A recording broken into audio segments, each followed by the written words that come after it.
جو 26 مئی سن 1908 کو اخبار میں شائع ہوئی تھی. یہ اس کی آخری تحریر ہے, اس لیے اس نے کہا میں نبی ہوں.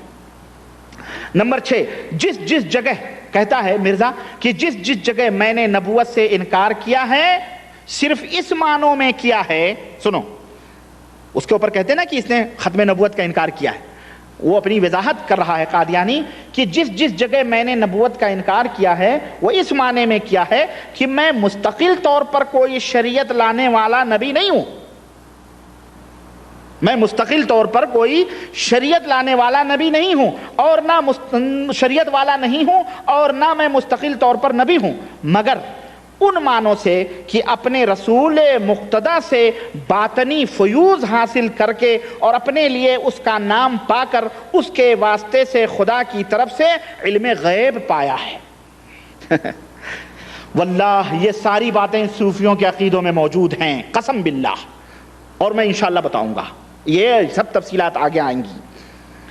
علم غیب پایا ہے, رسول اور نبی ہوں مگر بغیر کسی نئی شریعت کے. کہتا میں رسول ہوں, میں نبی ہوں, لیکن میں کوئی نئی شریعت نہیں لایا, میں امتی ہوں.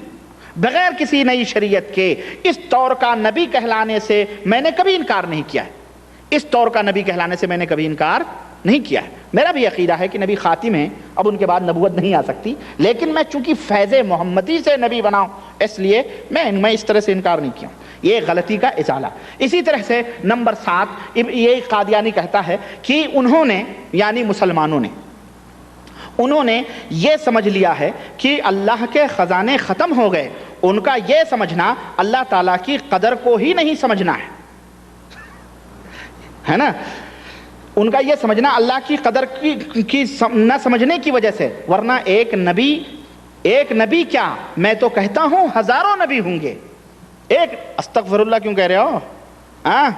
امام شارانی کہیں تو استغفر اللہ آپ کی زبان سے نہ نکلے, ابن عربی کہیں, خواجہ کو شیخ اکبر علماء دیوبند اور علماء بریلی کہیں, اس کے اوپر تو استغفر اللہ نہ نکلے, ابو یزید بستامی کہیں کہ اس گھر میں اللہ ہی ہے اور کوئی نہیں ہے تو استغفر اللہ نہ نکلے. قادیانی کہے تو پھر وہی کافر کیوں؟ سوچو. اسی طرح سے میرے عزیز قادیانی مکتب فکر کے ان تمام باتوں کو اگر ان کے اوپر غور کریں تو ہمیں معلوم ہوگا کہ ابن عربی اور عبد الوہاب شارانی کی اقوال کی صدائے بازگشت ان کے قادیانی کے ان بیانات میں جو ہے گونج رہی ہے, اور اس کے استاذ ابن عربی اور امام شارانی ہی ہیں. اچھا, پھر یہ کہتا ہے, اور چنانچہ ہزاروں نبیوں کے آنے کا عقیدہ تو انہوں نے بھی تسلیم کیا ہے. پھر یہ کیا کہہ رہا ہے قادیانی, کہتا ہے کہ مجھ پر اور میری جماعت پر جو یہ الزام لگایا جاتا ہے کہ ہم رسول اللہ صلی اللہ علیہ وسلم کو خاتم النبیین نہیں مانتے, ہم پر یہ جھوٹی تہمت ہے, افتراء عظیم ہے. ہم جس قوت, یقین اور معرفت اور بصیرت کے ساتھ حضرت صلی اللہ علیہ وسلم کو خاتم النبیین مانتے اور یقین کرتے ہیں, اس کا لاکھواں حصہ بھی ہمارے اوپر کفر کا الزام دینے والے نہیں رکھتے. سوچو اس کا دعویٰ کیا ہے معلوم ہے, یعنی خاتم النبیین کا جتنا پختہ عقیدہ ہمارا ہے اتنا عام مسلمان جو ہمیں کافر کہتے ہیں ایک حصہ بھی ان کو, لاکھویں میں سے ایک حصہ بھی ان کو میسر نہیں ہے. الحکم 17 مارچ 1905 کے اندر اس نے لکھا تھا یہ. یعنی دیکھیں کتنا پختہ اس کا عقیدہ خاتم النبیین پر ہے. وہ کہہ رہا ہے دوسرے لوگ اس کا حصہ, اور صحیح بات یہ دیکھو یہ مولویوں کو جنہوں نے چور دروازے کھولے, کیا اگر مان لیا جائے نبی آ جائے تو فقہ حنفی پہ عمل کرے گا, تو یہ ہوگا تو وہ ہوگا, دنیا بھر کا.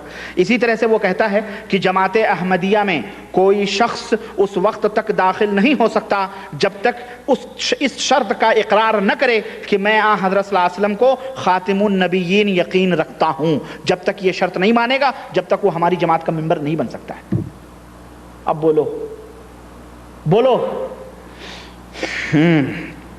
میرے عزیز, میرے دوست, ابن عربی نے نبوت کی جو تقسیم کی تھی, تشریح اور غیر تشریح, اور شارانی نے جو کچھ یہ کہا تھا کہ قیامت تک جاری رہے گی, اور صوفیوں نے جو کچھ عقیدہ رکھا, ان تمام سب صوفیوں کے عقیدوں سے اس نے نتیجہ اخذ کیا غلام محمد قادیانی نے، اور اسی سے متاثر ہو کر کے اس نے اپنے آپ کو رسول یا اپنے آپ کو نبی ظاہر کیا، اور ان تمام سب انہی صوفیوں نے یہ گنجائش فراہم کی کہ وہ اپنے آپ کو نبی کہہ لے۔ اور نبوت کی یہ تقسیم تشریع اور غیر تشریع یہ ابن عربی کی ذہن کی اپج ہے، اور عبدالوہاب شارانی نے اس کو پیدا کیا ہے۔ واللہ قرآن کریم اٹھا کر کے دیکھیں، نبی کریم صلی اللہ علیہ وسلم کے بیانات دیکھیں، احادیث دیکھیں، کہیں بھی اللہ کے رسول صلی اللہ علیہ وسلم نے تشریع اور غیر تشریع کی کہیں بھی ذکر نہیں فرمایا۔ یہاں تک کہ آخری زندگی میں بھی اللہ کے نبی نے تشریع اور غیر تشریع نبی کے آنے اور جانے کا کہیں کوئی ذکر نہیں کیا۔ یہاں تک کہ خطبہ حجۃ الوداع جو کہ ایک اہم خطبہ ہے،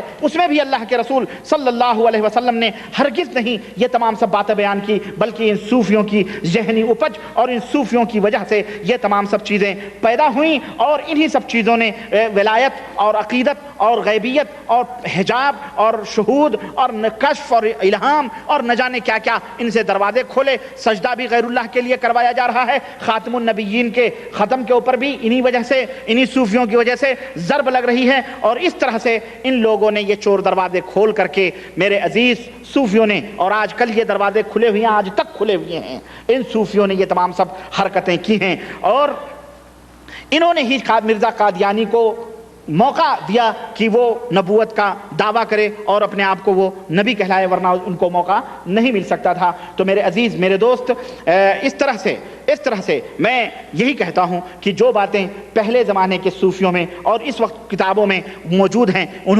صوفیوں نے تو وہ دعوے کیے کہ مرزا قادیانی ان کے گرد تک بھی نہیں پہنچ سکا، انہوں تو خدا بن بیٹھے، وہ تو ہر جگہ اپنے آپ کو خدا کہتے رہے، تو ان کو تو تم سب پوری دنیا اس وقت ولایت کے آسمان پر انہیں تصور کر رہی ہے۔ یہ بزرگ خواجہ معین الدین چشتی، فلانے سبلی نعمانی، اور یہ تمام سب کشف دتویری، یہ تمام سب ان کو تو سب مان کر کے، ان کو یہ عقیدے کفر کا رکھ کر کے اللہ کے سلسلے میں اللہ بزرگوں کو مان کر کے یہ لوگ مومن اور موحد، اور مرزا قادیانی ہی تمام سب صرف نبوت کا دعویٰ کر کے، اور جبکہ خاتم النبیین کا عقیدہ بھی رکھتا ہے، صرف وہ اظہار کر کے وہ کافر کیوں ہے؟ تو صرف قادیانی ہی کیوں کافر ہے؟ یہ سب لوگ، ان کو کیا کہیں گے آپ، اور ان کو کیا کہا جائے گا جو اس وقت یہ عقیدہ رکھ رہے ہیں اور اپنی کتابوں میں انہوں نے لکھا ہوا ہے؟ یہ فیصلہ ہم آپ کے اوپر چھوڑتے ہیں۔ باقی مسئلہ ذلی اور بروزی کا اور دیگر چیزوں کا انشاءاللہ تبارک و تعالی میں اگلی مجلس میں انشاءاللہ تبارک و تعالی میں اس موضوع کو ختم کرنا چاہتا ہوں، اور اختصار کے ساتھ اگلی مجلس میں اپنی باتوں کو رکھوں گا۔ اللہ سے دعا ہے کہ اللہ تبارک و تعالی ہمیں اور آپ کو نیک عمل کرنے کی توفیق عطا فرمائے، اور ہم سب کو قرآن و سنت کے اوپر چلنے کی توفیق عطا فرمائے۔ وصلی اللہ علی نبینا محمد وعلی آلہ وصحبہ اجمعین، والسلام علیکم ورحمۃ اللہ وبرکاتہ۔